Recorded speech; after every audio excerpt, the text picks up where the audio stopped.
Hello and welcome back to my blog. A little more Epictetus. So I guess we did get back to that. How we should struggle with circumstances.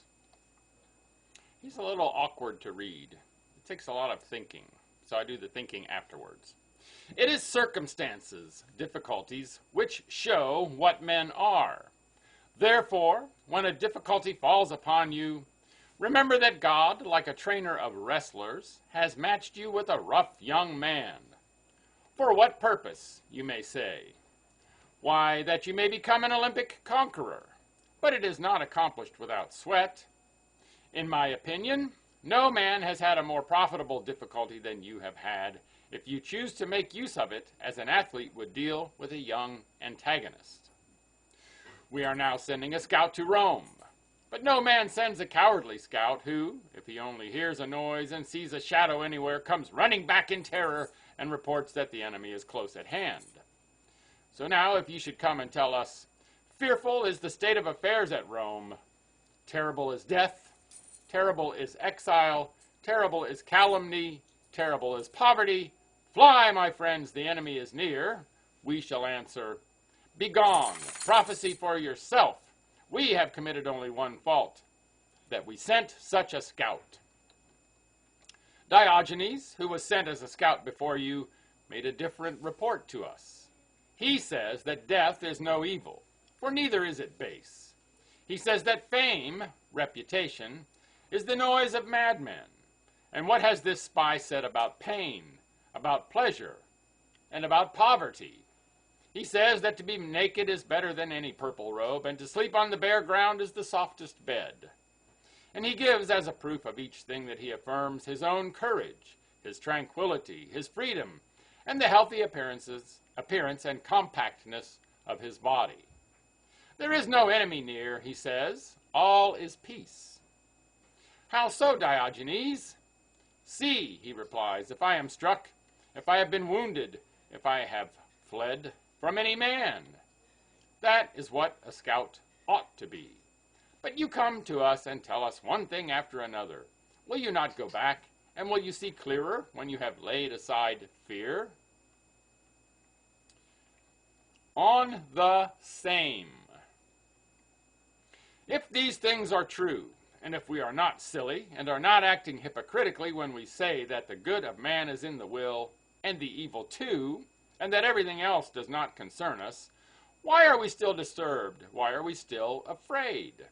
The things about which we have been busied are in no man's power, and the things which are in the power of others we care not for. What kind of trouble have we still?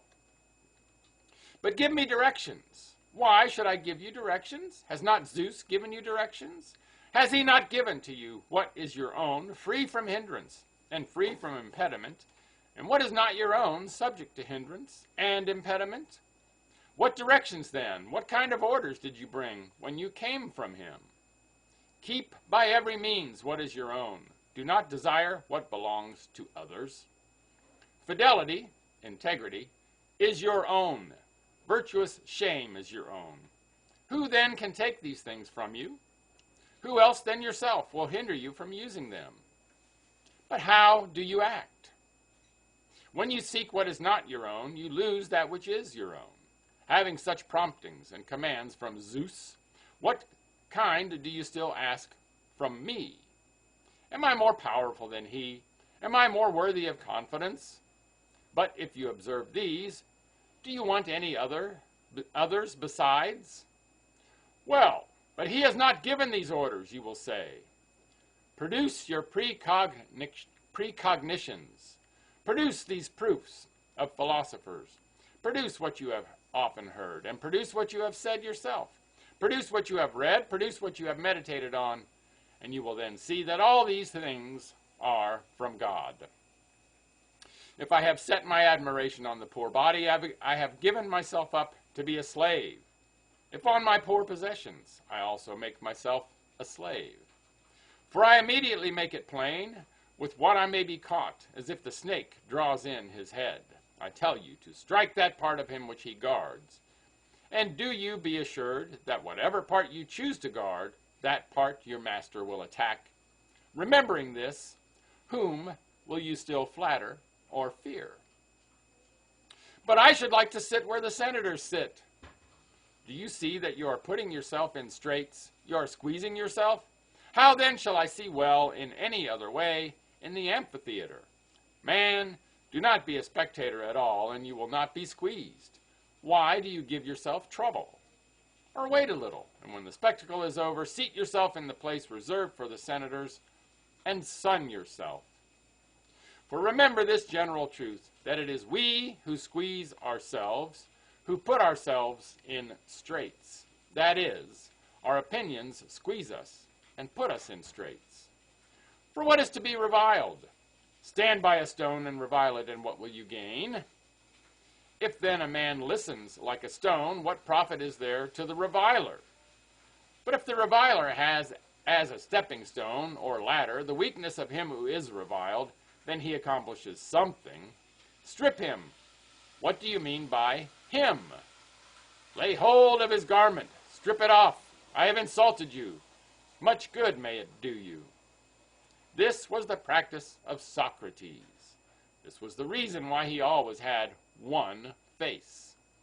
But we choose to practice and study anything rather than the means by which we shall be unimpeded and free. You say, philosophers talk paradoxes. But are there no paradoxes in the other arts? And what is more paradoxical than to puncture a man's eye in order that he may see? If anyone said this to a man ignorant of the surgical art, would he not ridicule the speaker? Where is the wonder, then, if in philosophy also many things which are true appear paradoxical to the inexperienced? And that, my dear friends, is how we should struggle with circumstances by Epictetus. What will tomorrow bring? We'll see. Make it a great day, and bye for now.